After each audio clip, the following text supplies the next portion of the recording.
तो दोस्तों आज मैं एक्सप्लेन करने वाला हूँ 2015 में आई मूवी रूम का। इसकी IMDb रेटिंग है 8.1 आउट ऑफ 10 जो कि बहुत सही है। अगर आप हमारे चैनल पर नए हैं तो नीचे लाल कलर से लिखे सब्सक्राइब को दबाकर ग्रे कर दें। इससे आप हमारे चैनल से जुड़ जाएंगे और आगे आने वाली वीडियोस को देख पाएंगे। तो मूवी की शुरुआत होती है एक रूम से जहां पर एक बच्ची अपने माँ के साथ सो रही होती है। मैं आपको बता दूं कि ये बच्ची नहीं बच्चा है, बस इसके बाल बड़े हैं। तो बच्चे का नाम होता है जैक एंड मॉम का नाम होता है जॉय। जैक इस मूवी में नरेटर भी है। तो वो बताता है कि जब वो पैदा होने वाला था तब उसकी मॉम जोर जोर से रो रही थी और ज़ॉम्बी बन गई थी। फिर हेवन से एक रोशनी आई और मैं पैदा हो गया। फिर वो उठता है और रूम में रखी हर चीज को हेलो करता है और टेबल, प्लांट और बाकी चीजों को गुड मॉर्निंग विश करता है। उस रूम में हर चीज होती है जैसे कि किचन, बाथरूम, बेड, वॉशरूम और ऊपर एक खिड़की होती है जिससे कि सूरज की रोशनी आती है। उस रूम से आवाज बाहर नहीं जाती थी क्योंकि वो साउंड प्रूफ होता है।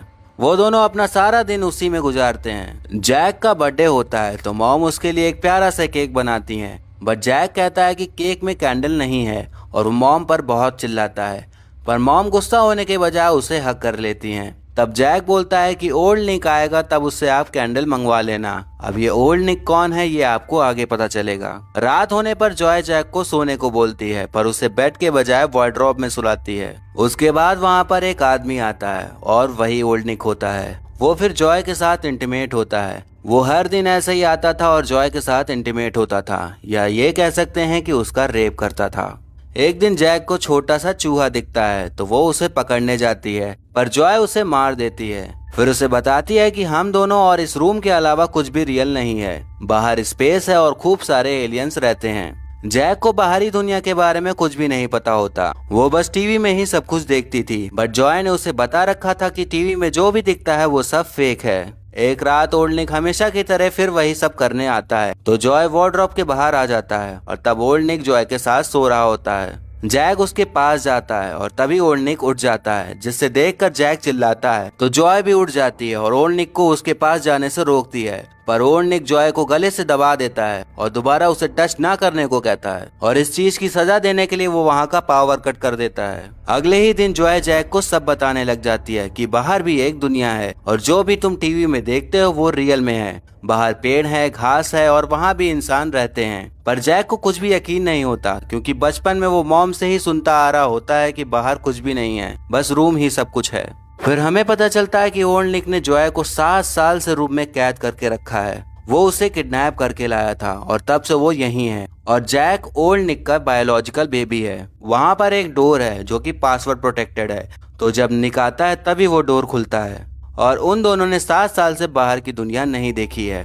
फिर जॉय वहाँ से निकलने के लिए प्लान करती है। वो जैक को गर्म पानी से उसकी बॉडी को गर्म कर देती है ताकि जब ओल्ड निक आए तो उसे बुखार है समझकर उसे हॉस्पिटल ले जाए और वहाँ पर जैक हेल्प के लिए किसी को बोल दे। पर जब निक आता है तो वो दवाइयाँ लाने की बात करता है पर जैक को हॉस्पिटल नहीं ले जाता, तो ये प्लान फेल हो जाता है। अब वो एक और प्लान करती है जो कि थोड़ा सा रिस्की होता है। वो जैक से कहती है कि उसे मरा हुआ प्रिटेंड करना है ताकि जब निक आए तो वो उसकी बॉडी बाहर ले जाए कहीं दफनाने के लिए, और जब वो अपना ट्रक चला रहा हो तो उसके रुकते ही वो वहाँ से कूदकर हेल्प मांगे। तो जॉय उसे एक कारपेट पे रोल करके फिर उसमें से निकलने की जैक को प्रैक्टिस कराती है। जॉय का प्लान होता है कि अगर जैक कारपेट में फोल्ड रहेगा तो निक उसको डेड बॉडी समझेगा और उसको देखेगा नहीं। तो निक वहाँ पर आता है तो जॉय वहाँ पर रोने का नाटक शुरू कर देती है और उसको पेड़ों के पास दफनाने को कहती है। निक उसे बाहर ले जाता है और ट्रक में डाल देता है। जैक बाहर की दुनिया से बिल्कुल ही नया होता है पर वो कारपेट से रोल होकर बाहर निकल आता है और ट्रक रुकने पर कूदने ही वाला होता है, तभी उसे निक देख लेता है। बट फिर भी वो कूद जाता है और एक आदमी के पास भाग कर जाता है।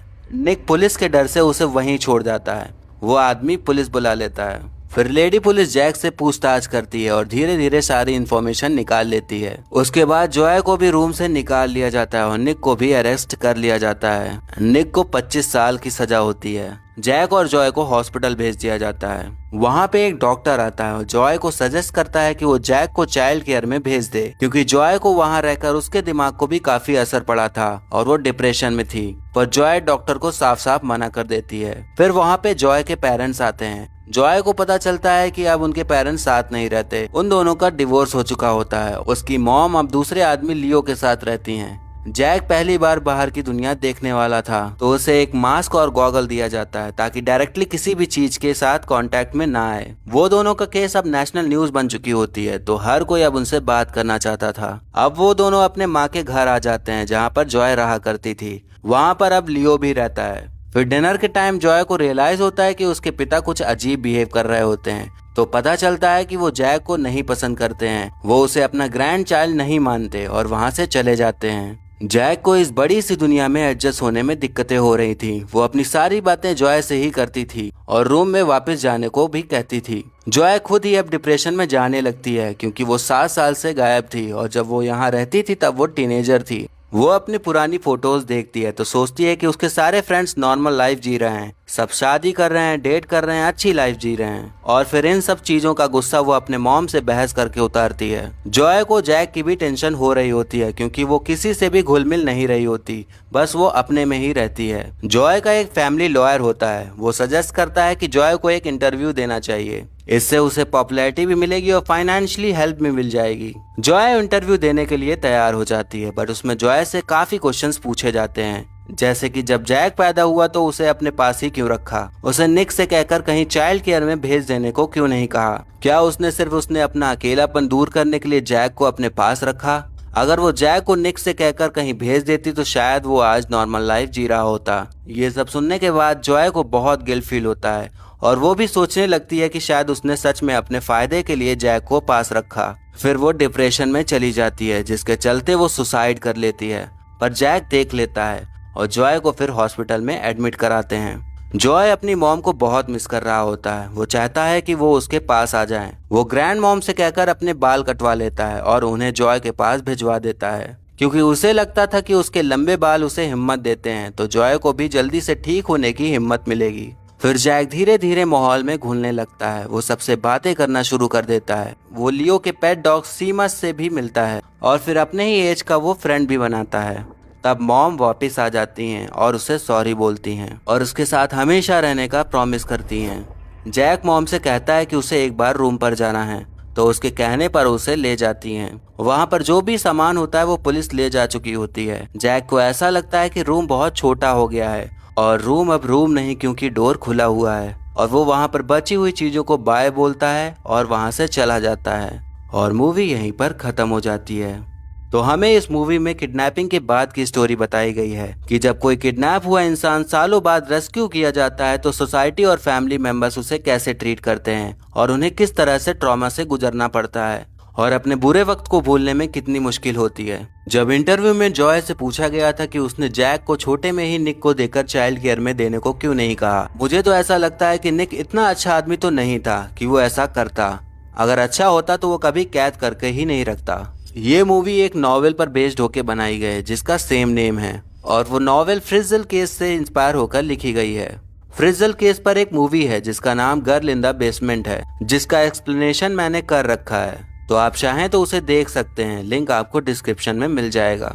अगर एक्टिंग की बात करें तो मॉम का रोल निभाया है ब्री लार्सन ने, जिनको आप कैप्टन मार्वल के नाम से भी जानते होंगे। उन्हें इस फिल्म के लिए बेस्ट एक्ट्रेस का ऑस्कर अवार्ड भी मिला था और जैक यानी जैकब ट्रेम्बले ने काफी बेहतरीन तरीके से अपने रोल को निभाया और उन्हें भी इस फिल्म के लिए काफी अवार्ड्स मिले। तो ये था एक्सप्लेनेशन रूम मूवी का। आपको कैसा लगा कमेंट कर जरूर बताएं और मुझे अगली किस मूवी को एक्सप्लेन करना चाहिए ये भी आप मुझे बता सकते हैं। और आने वाली वीडियोस देखने के लिए हमारे चैनल को सब्सक्राइब करें और बेल आइकन दबा दें, जिससे कि आपको नई वीडियो की नोटिफिकेशन मिल जाएगी। और वीडियो पसंद आया तो लाइक जरूर करें। तो तब तक के लिए टाटा, बाय बाय और नमस्ते।